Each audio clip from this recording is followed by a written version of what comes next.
ની અંદર કામગીરી થતી હોય તો એની ઉપર બે વસ્તુ રહેલી છે, સફળતા અને નિષ્ફળતા. કાં તો કાર્ય સફળ થાય અથવા તો કાર્ય કેવું થાય, નિષ્ફળ થાય. એનું સૌથી અગત્યનો ભાગ છે આપણે સંચાલન ઉપર એટલે કે એના વહીવટ ઉપર રાખી શકીએ છીએ. આપણી પાસે ગમે તેટલા સાધનો હોય, પછી ગમે તેટલી આધુનિક અને પૂરતા પ્રમાણમાં હોય, ગમે તેટલા યંત્રો હોય, ગમે એટલા સારા સારા કર્મચારીઓ, પણ જો યોગ્ય રીતે એને સંચાલનનું કાર્ય સોંપાયું ન હોય તો કાર્ય કેવું થાય છે, નિષ્ફળ થતું હોય છે. કે સાધનો તમારી પાસે ગમે તેટલા હોય, આધુનિક સાધનો હોય અને પૂરતા પ્રમાણમાં જેટલા જોવે એટલા સાધનો હોય, પણ જો સંચાલન તમારું ક્ષતિપૂર્ણ, ક્ષતિ એટલે ખામીયુક્ત, કે કોઈ ખામી રહી ગઈ હોય તો તમારો સાધનોનો ઉપયોગ પણ યોગ્ય થતો નથી, ત્યારે આપણું સંચાલન છે એ નિષ્ફળ સાબિત થાય છે. એટલે કે સાધનોનો ઉપયોગ પણ યોગ્ય થઈ શકતો નથી. પછી યંત્રોની ગોઠવણી, કે જે યંત્ર હોય, યંત્ર એની વ્યવસ્થિત આપણે ગોઠવણી કરી હોય, પરંતુ તે ગોઠવણીની અંદર જો કોઈ પણ ખામી સર્જાણી હોય, યોગ્ય જગ્યા ઉપર યંત્ર ગોઠવાયું ન હોય અને એની અંદર જો ખામી જણાય તો પણ ઉત્તમ પ્રકારની કર્મચારી વ્યવસ્થા હોવા છતાં, કે સારામાં સારા તમારી પાસે ઘણા બધા કર્મચારી હોય, પરંતુ જો તમે યંત્ર વ્યવસ્થિત ગોઠવ્યા ન હોય તો પણ તમારું સંચાલનનું કાર્ય છે નિષ્ફળ સાબિત થતું હોય છે. કે ઉત્તમ પ્રકારની કર્મચારી વ્યવસ્થા હોવા છતાં પણ સંચાલનનું યોગ્ય ન થયું ત્યારે નિષ્ફળ સાબિત થાય છે. કે યંત્રો વ્યવસ્થિત ગોઠવો, વ્યવસ્થિત કર્મચારી રાખો, ત્યારે જ આપણું સંચાલન છે એ સફળ સાબિત થતું હોય છે અથવા તો નિષ્ફળ નીવડે છે. હવે એના મહત્વમાં પહેલો મુદ્દો જોવાનો છે કે દરેક ક્ષેત્રમાં જરૂરી. તો કે સંચાલન છે એ આપણને કયા કયા ક્ષેત્રોમાં જરૂરી છે. કે સંચાલન આપણે એવું માને છે કે સંચાલન હંમેશા છે ઉદ્યોગ ધંધામાં કરવામાં આવે છે, એવું નથી માનવું. કે સંચાલન એ માત્ર ઉદ્યોગ ધંધાની અંદર થતી પ્રવૃત્તિ નથી, એવું નહીં ધારી લેવાનું ઉદ્યોગ ધંધામાં કે મોટા પાયાના એકમમાં, નાના પાયાના એકમમાં ત્યાં થતું, પરંતુ કોઈ પણ ધાર્મિક ક્ષેત્ર હોય, ધર્મનું કાર્ય થતું હોય, સંરક્ષણ, સામાજિક સમાજને લગતી કોઈ પણ ક્રિયા થતી હોય, પછી રાજકીય પ્રવૃત્તિ હોય, શૈક્ષણિક કાર્ય હોય ને રમત જગતની પ્રવૃત્તિ હોય, તો તેની અંદર સંચાલન થતું જોવા મળે છે. એક માર્કનો પ્રશ્ન આવે છે, સંચાલન કયા કયા ક્ષેત્રમાં જોવા મળે છે, તો આપણે લખી શકીએ કે ઉદ્યોગ ધંધા, ધાર્મિક, સંરક્ષણ, સામાજિક, રાજકીય, શૈક્ષણિક, રમતગમત, આ દરેક પ્રકારની પ્રવૃત્તિ જ્યાં કાર્ય થતા હોય તે જગ્યા ઉપર સંચાલન છે એ આવશ્યક બનતું હોય છે. આ તમામ પ્રકારની પ્રવૃત્તિઓની અંદર સંચાલનના ઘણા બધા કાર્યો સંકળાયેલા હોય છે. દાખલા તરીકે કયા કાર્ય તરીકે પહેલું કાર્ય આપણે કહીએ છીએ આયોજન, બીજું કાર્ય કયું કહીએ છીએ વ્યવસ્થા તંત્ર, કાઉન્સમાં કે પ્રબંધ અથવા તો ગોઠવણી કહી શકીએ છીએ, પછી દોરવણી, અને છેલ્લું કાર્ય સંચાલનનું અંતિમ કાર્ય કયું છે અંકુશ. તો આ ચારે ચાર કાર્યો છે એ સંચાલનની અંદર સારી રીતે યોગ્ય કાર્ય દ્વારા આપણે સંચાલન છે સારું નીવડી શકે છે. સંચાલનના જે જગ્યા ઉપર કાર્ય કરો તો આ ચાર કાર્યનો ઉપયોગ આપણે એની અંદર કરી શકીએ છીએ.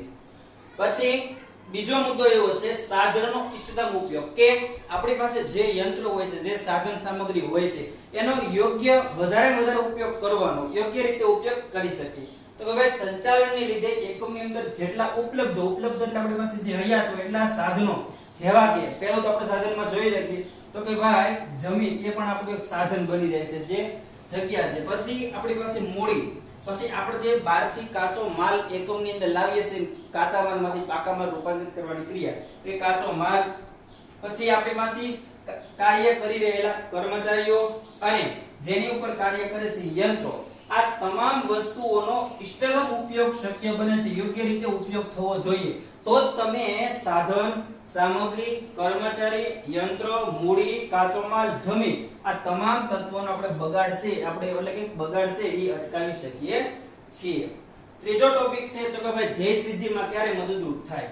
તો કે ધંધાકીય એકમની અંદર ધ્યેય સિદ્ધિ માટે સંચાલન તમારું અનિવાર્ય રીતે સારું હોવું જોઈએ. કે ધંધાની અંદર આપણે ધારેલા ધ્યેય અને લક્ષ્ય સુધી પહોંચવા માટે આપણું જો સંચાલન યોગ્ય થયું હોય તો આપણી ધ્યેય સિદ્ધિ છે સરળ બની અને આપણે પ્રાપ્ત કરી શકીએ છીએ. સંચાલનને લીધે આપણી પાસે જે સાધનો નો ઇષ્ટતમ ઉપયોગ શક્ય બને છે, જેટલા સાધનો છે વધારે ઉપયોગ કરો અને ઇષ્ટતમ ઉપયોગ બને છે. એકમની અંદર આપણી પાસે જેટલા સાધનો છે યોગ્ય ઉપયોગ કરીએ તો જ તે આપણી ધ્યેય સિદ્ધિ છે પણ આપણે સરળ બની અને પૂર્ણ કરી શકીએ છીએ. ચોથો ટોપિક જોઈએ તો કે ભાઈ ધંધાની સફળતા માટે સંચાલન કઈ રીતે આપણને ઉપયોગી નીવડે છે. તો કે ધંધાકીય એકમની સફળતા ઘણા બધા પરિબળોની આપણે સરખામણી કરી શકીએ. કે અન્ય પરિબળોની સરખામણીમાં સૌથી મહત્વનો જો કોઈનો ફાળો હોય ધંધાની અંદર તો એ ફાળો કોને આપણે આપી શકીએ છીએ સંચાલન. ધંધાકીય એકમને સફળ કરવા માટે ઘણા બધા પરિબળો આપણે કાર્યની અંદર લેતા હોઈએ છીએ, પણ તમામ પરિબળોની સરખામણીમાં સર્વશ્રેષ્ઠ પરિબળ હોય તો એ કયું છે? સંચાલન. એનો ફાળો છે એ સૌથી મહત્વનો એટલે કે વિશેષ આપણે ધંધાની અંદર ગણી શકીએ છીએ. ધંધાની અંદર બે તત્વ થતા હોય છે. આપણે જોઈએ કે ધંધા ઉદ્યોગ જ્યારે શરૂઆત થાય ત્યારે ધંધાની અંદર કાં તો સફળતા અથવા તો તમને નિષ્ફળતા લાંબા અથવા ટૂંકા ગાળે છે પ્રાપ્ત થતી હોય છે. તો એનો પણ આધાર કોની ઉપર રહેલો છે? સંચાલન ઉપર રહેલો છે. ધંધાની સફળતા નિષ્ફળતાનો આધાર કોના ઉપર રહેલો છે? આ રીતના તમને પ્રશ્ન આવી શકે તો આપણે લખી શકીએ કે ભાઈ ધંધાની સફળતા અને નિષ્ફળતાનો આધાર છે સંચાલન ઉપર રહેલો છે. નાના પાયાના ઔદ્યોગિક એકમો જો મોટા ઔદ્યોગિક એકમનું સ્વરૂપ ધારણ કરી શકતા હોય તો બધો શ્રેય કોના ઉપર જાય? સંચાલનના પર. કારણ કે આપણે જ્યારે કોઈ પણ કાર્યની શરૂઆત કરીએ તો પહેલા આપણે નાનો ધંધો ચાલુ કરતા હોઈએ છીએ, નાના પાયાના એકમો આપણી પાસે હોય છે. પછી ધીમે ધીમે આપણે પ્રગતિ કરતા જઈએ. જેમ જેમ પ્રગતિ કરીએ એમ આપણો જે ધંધાનો શું થતો જાય છે?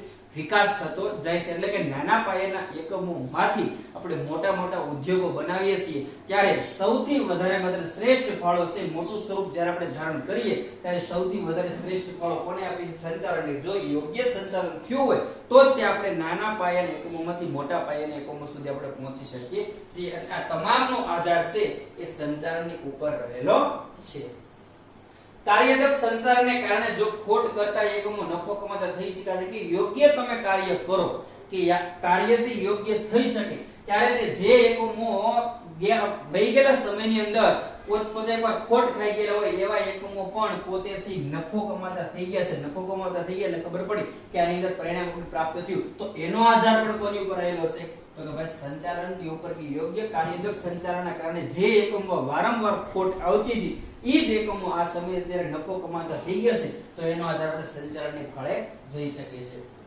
પાંચમો મુદ્દો છે રોજગારીની તકોમાં ક્યારે વધારો કરી શકાય કે જે દિવસે ને દિવસે જેમ જોઈએ તો બેરોજગારી પણ વધતું જાય છે. એટલે રોજગારી તમામ લોકોને મળે કે ક્યારે ઊભું થઈ શકે? જો સંચાલન કાર્યદક્ષ હોય, સંચાલન તમારું યોગ્ય હોય તો કંપનીનો સ્વરૂપનો વિકાસ થાય. એટલે કંપની છે નાના પાયામાંથી મોટા પાયાના એકમનું ધારણ કરે એટલે મોટું એકમ થાય એટલે આપોઆપ કર્મચારીની જરૂર પડવાની એટલે રોજગારીની તકોમાં વધારો થવાનો છે.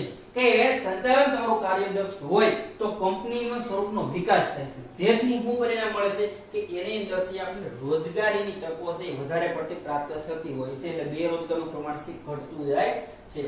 જ્યારે બિનકાર્યક્ષમ સંચાલન લીધે ઘણી બધી કંપની બંધ પડે છે જેની અંદર કાર્ય જે દિવસે ને દિવસે ઘટતું જાય એટલે એક સમય કેવો આવે કે કંપની છે આપોઆપ રીતે બંધ પડી જાય છે. જેથી શું થાય છે તો કે ભાઈ બેરોજગારી પ્રમાણમાં વધારો થાય છે. એટલે બેરોજગાર લોકો વધી જતા હોય છે, રોજગારી તકો ઘટી જતી હોય. એટલે આપણે એવું સંચાલન કરવાનું કે દિવસે ને દિવસે આપણા એકમની અંદર આપણા ઉદ્યોગની અંદર વધારે કર્મચારીઓ કાર્યરત થાય અને વધારે કર્મચારી રોજગારીની તકો પ્રાપ્ત થાય એવી રીતનું સંચાલન કરવાનું. છઠ્ઠો મુદ્દો છે નફાની અંદર વૃદ્ધિ કઈ રીતની કરવી? તો કે ભાઈ ધંધાકીય એકમ સામાન્ય રીતેથી તો કે નફાના હેતુથી કાર્ય કરીએ. આપણે કોઈ પણ વ્યવસાય કરીએ તો આપણો એક લક્ષ્ય શું છે કે ધ્યેય સિદ્ધિ પ્રાપ્ત કરવી, બરોબર? પણ એની અંદર એક હેતુ છે કે નફાના હેતુથી કોઈ પણ વ્યક્તિ કાર્ય કરતો હોય મુખ્ય હેતુ કે છે ભાઈ કે કોઈ પણ વ્યવસાયની અંદર નફો કમાવીને આપણું વ્યવસાય છે એ ચાલુ રાખવું. કાર્યક્ષમ સારા સંચાલકો પ્લસ કુશળ સંચાલકો પોતાની અંદર પડી રહેલી આગવી સૂઝ અને એની પાસે પડી રહેલી આવડત દ્વારા ઉપલબ્ધ એટલે કે આપણી પાસે હોય એટલા તમામ સાધનોનો આપણે જે કરકસર પૂર્વક એટલે કે જોઈતો એટલો જ ઉપયોગ કરવાનો, કરકસર પૂર્વક મહત્તમ ઉપયોગ કરી અને મહત્તમ નફો મેળવી શકતા હોય છે. કે જે સારા સંચાલકો છે એ યોગ્ય રીતે નફાના હેતુથી કાર્ય કરી શકતા હોય છે. એની પાસે પડી રહેલી આવડત, એની પાસે પડી રહેલી આગવી સૂઝ અને એમની પાસે જે એકમની અંદર યંત્રો પડ્યા છે એ યંત્રોનો પણ યોગ્ય ઉપયોગ કરી અને મહત્તમ નફો કમાવાની ભાવના છે રાખતા હોય છે. આથી જ યોગ્ય રીતે કહેવામાં આવ્યું છે કે નફો જ ધંધાની સફળતા નો આધાર માપદંડ આપણે કહી શકીએ છીએ. કદાચ પરીક્ષામાં આવી શકે કે ધંધાની સફળતાનો માપદંડ કયો છે તો કે નફો. કોઈ પણ ધંધો હોય તો એ નફા સાથે હંમેશા જોડાયેલો છે એટલે જ તેઓ કે નફો જ તે ધંધાની સફળતાનો માપદંડ છે. સાતમો મુદ્દો સામાજિક લાભ. તો કે ભાઈ દરેક એકમ દરેક ઉદ્યોગ હોય તો એ સમાજમાં રહીને અને સમાજ માટે એટલે કે વ્યક્તિઓ માટે ને વ્યક્તિઓ દ્વારા તે પોતાની કામગીરી કરતા હોય છે. કોઈ પણ ધંધાનો ઉદ્ભવ છે સમાજમાં થાય છે અને જે ધંધાની અંદર કાર્ય કરતા વ્યક્તિઓ એ પણ સમાજની અંદર કાર્ય કરી શકે છે. સમાજ માટે અને સમાજમાં રહીને પોતાની કામગીરી છે એ ધંધાની અંદર કરી રહ્યા છે. સમાજની અંદર સાધનોનો ઉપયોગ કરી સમાજ માટે વસતા લોકોના લાભાર્થે પોતાની કામગીરી કરે છે. કે દાખલા તરીકે આપણે કોઈ પણ એકમ ઉદ્યોગ હોય તો એની અંદર આપણી પાસે જેટલા સાધન સામગ્રીઓ છે તેની અંદર કાર્ય કરતા વ્યક્તિઓ ક્યાં વસે છે? સમાજની અંદર. અને જે વસ્તુઓનું ઉત્પાદન કરે છે એનો લાભ કોને પ્રાપ્ત થવાનો છે? કે ભાઈ સમાજને એનો લાભ છે એ પ્રાપ્ત થવાની કામગીરી પણ ઉદ્યોગ ધંધાની અંદર થતી રહે છે. ધંધાની સફળતા સમાજની સમૃદ્ધિ અને સુખાકારીમાં વધારો કરી શકે છે. ધંધાની અંદર સમાજની અંદર રહી અને કોઈ પણ વસ્તુનું ઉત્પાદન થાય છે અને તેની સમૃદ્ધિ અને સુખાકારીની અંદર પણ ધંધો છે એ વધારો કરી શકે છે. ધંધાકીય એકમોની અંદર ઘણી બધી વિધિઓ દ્વારા આપણે વસ્તુઓ છે એનું ઉત્પાદન કરી અને સેવાઓનું ઓછી પડતર એટલે કે ઓછો ખર્ચ કરી અને ઉત્પાદન કરતા પડતર કિંમત હંમેશા નીચી રાખવાની ઉત્પાદન કરી શકતા હોય છે. પછી સમાજને જે વ્યાજબી એટલે કે ઓછી કિંમતે વસ્તુઓ પૂરી પાડવામાં આવતી. કોઈ પણ ધંધાનો હંમેશા હેતુ એવો હોય કે ઓછી કિંમતે વસ્તુ તૈયાર થાય અને દરેક વસ્તુ છે એ એકમને પોસાય એવી વસ્તુઓ છે એ તૈયાર કરવામાં વ્યાજબી કિંમતે એકમની અંદર વસ્તુ તૈયાર થઈ બજારની અંદર સમાજ માટે આવતી હોય છે. પરિણામે કે સમગ્ર સમાજનું કલ્યાણ છે એ ધંધાની અંદર થતું જોવા મળી રહ્યું છે. પછી રાષ્ટ્રીય હેતુ કે અર્થતંત્રની અંદર ઘણા બધા પરિબળો છે. આર્થિક, સામાજિક, રાષ્ટ્રીય વિકાસ માટે જે વણ વપરાયેલા માનવ સંપત્તિ છે કે જેની અંદર મનુષ્ય જે કાર્યરત છે તે ઉત્પાદનની અંદર સાધનોનો મહત્તમ ઉપયોગ કરે. જેટલા ઉત્પાદનના સાધનો છે એનો મહત્તમ એટલે કે યોગ્ય રીતે ઉપયોગ કરે અને ઉપયોગ માટે કાર્યક્ષમ યોગ્ય રીતે સંચાલન પણ આની અંદર છે એ આપણને આવશ્યક બનતું હોય છે. સંચાલન, વિજ્ઞાન, કળા અને વ્યવસાય આ ત્રણેયનો સમૂહનો સંચાલન જોવા મળે છે. બરોબર? તો પહેલા આપણે જોઈએ કે સંચાલન એક વિજ્ઞાન છે. તો કઈ રીતે સામાન્ય ભાષામાં વ્યાખ્યા લઈ પરિભાષામાં તો કે વિજ્ઞાન એટલે વ્યવસ્થિત અને વિશિષ્ટ પ્રકારનું જ્ઞાન એમ પણ આપણે સાબિત કરી શકીએ છીએ કે સંચાલન સાથે વિજ્ઞાન પણ જોડાયેલું છે. જેમાંથી અમુક આપણને નિયમો તથા સિદ્ધાંતો તારવી શકતા હોય અને કાર્યકારણનો સંબંધ સ્થાપિત થતો હોય તેને આપણે વિજ્ઞાન કહી શકીએ છીએ. કે કોઈ પણ સંચાલનની અંદર હંમેશા કોઈ પણ નિયમો જોડાયેલા હોય છે અથવા તો નિયમો ન હોય અથવા એની સાથે સિદ્ધાંતો પણ આની અંદર જોડાયેલો હશે ત્યારે નિયમ અને સિદ્ધાંત એની બંને વચ્ચેનો સંબંધ સ્થાપિત થાય છે. કયો છે? કાર્યકારણનો સંબંધ સ્થાપિત થાય છે તેને આપણે વિજ્ઞાન તરીકે ઓળખી શકીએ છીએ. એટલે સંચાલન એ વિજ્ઞાનની અંદર સામેલ છે એમ કહી શકાય છે. હવે સંચાલન વિજ્ઞાનની અંદર લક્ષણો જોવા મળે છે જેવા કે વ્યવસ્થિત જ્ઞાન. કોઈ પણ સંચાલનની અંદર આપણે પહેલા વ્યવસ્થિત પૂરેપૂરું ઈ માહિતીનું જ્ઞાન મેળવવું જોઈએ. પછી સર્વવ્યાપકતા, તમામ ક્ષેત્રની અંદર એની વ્યાપકતા પણ જોવા મળે છે. કારણ અને અસરોનો સંબંધ અને હકીકતો એ પણ વિજ્ઞાનની અંદર જોડાયેલી છે. પછી એનું વિશ્લેષણ કરવા અને જે તે સંચાલનના યોગ્ય પ્રયોગોનો આધાર પણ આની અંદર જોવા મળે છે. પછી તમારી સાથે જોડાયેલા જે નિયમોની યાદી છે એની યોગ્ય ચકાસણી કરવામાં પણ આની અંદર આવે છે. સંચાલનને વિજ્ઞાનની જેમ પોતાના પણ આગવા સિદ્ધાંતો જેવી રીતે વિજ્ઞાનની અંદર આપણે અમુક સિદ્ધાંતો અને નિયમો હોય છે તેવી રીતે સંચાલનની અંદર આગવા એટલે પહેલેથી અમુક સિદ્ધાંતો છે એ જોડાયેલા જોવા મળે છે. આ સિદ્ધાંતો દ્વારા એક મનુષ્ય પછી એની સાથે જોડાયેલા જે યંત્રો પછી મૂડી પદ્ધતિઓ આ વગેરેનો ઉપયોગ છે એ સંચાલનની અંદર કરવામાં આવે છે. આપણે કદાચ આવી પૂછાઈ શકે કે સંચાલનની અંદર વિજ્ઞાન દ્વારા ઘણા બધા તત્વો કે સમાવેશ થાય તો કે મનુષ્ય, યંત્ર, મૂડી, પદ્ધતિ આ વગેરેનો યોગ્ય ઉપયોગ કરવામાં આવે છે. આમ સંચાલનને આપણે વિજ્ઞાન તરીકે પણ સાબિત કરી શકીએ અથવા તો ઓળખી શકીએ છીએ. ડોક્ટર જ્યોર્જ આર ટેરી એમ જણાવે છે કે વિજ્ઞાન વ્યક્તિને જણાવવાનું શીખે. કોઈ પણ તત્વની માહિતી, કોઈ પણ ટોપિકની માહિતી છે એ વિજ્ઞાન દ્વારા આપણે માહિતીનું જાણ પણ અંદર કરી શકાય છે. હવે સંચાલન એક કળા તરીકે કઈ રીતે સાબિત થાય છે? તો કે કળા એટલે શું? તો કે કોઈ પણ કાર્ય કરવામાં વ્યક્તિ પોતાનું નૈપુણ્ય અને એની અંદર પડેલું કૌશલ્ય અને આ કૌશલ્યનો ઉપયોગ કરવા માટે જે તે કાર્યનું સૈદ્ધાંતિક જ્ઞાન પણ વ્યક્તિ પાસે હોવું જોઈએ. આપણે કોઈ પણ પ્રકારનું કાર્ય કરીએ એટલે આપણી પાસે કંઈક કૌશલ્ય આંતરિક કૌશલ્ય પડી રહેલું હોય છે. તો એ કૌશલ્યનો ઉપયોગ કરી અને કાર્યનું સૈદ્ધાંતિક પ્રકારનું જ્ઞાન છે વ્યક્તિ પાસે હોવું જોઈએ. થિયરિકલ જ્ઞાન, સૈદ્ધાંતિક એટલે થિયરિકલ જ્ઞાન હોવું જોઈએ.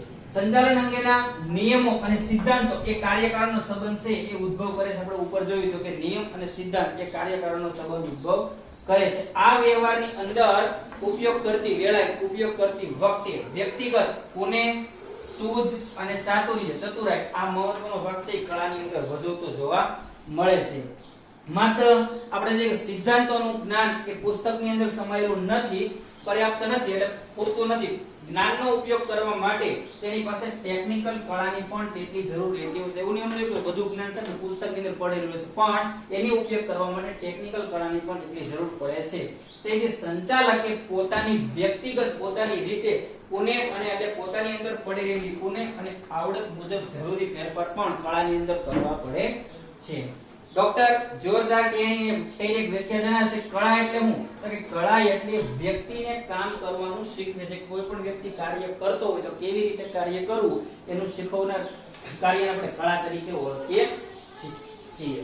સંચાલક એ માત્ર વિજ્ઞાન પણ નથી અને માત્ર કળા પણ નથી. સંચાલક એ વિજ્ઞાન અને કળા આ બંનેનો સુગમ સમન્વય જોવા મળે છે. એવું નહીં સમજવાનું સંચાલન માત્ર વિજ્ઞાન છે, સંચાલન માત્ર કળા છે, પણ વિજ્ઞાન અને કળા આ બંનેનો સમન્વય છે એ સંચાલનની અંદર જોવા મળે છે. તેથી જ કહી શકાય છે કે સંચાલન એ નથી ભૌતિક શાસ્ત્ર કે નથી શુદ્ધ વિજ્ઞાન તો નથી, પરંતુ શિલ્પ જેવી શુદ્ધ કળા પણ સંચાલનની અંદર સાબિત થઈ શકે છે. કળા અને વિજ્ઞાનનો સમન્વય છે એ સંચાલનની અંદર આપણે જોવા મળી શકે. તો આજના લેક્ચરમાં આટલું જ છે. હવે આવતા લેક્ચરમાં આની પછીનો પોઈન્ટ જોઈએ.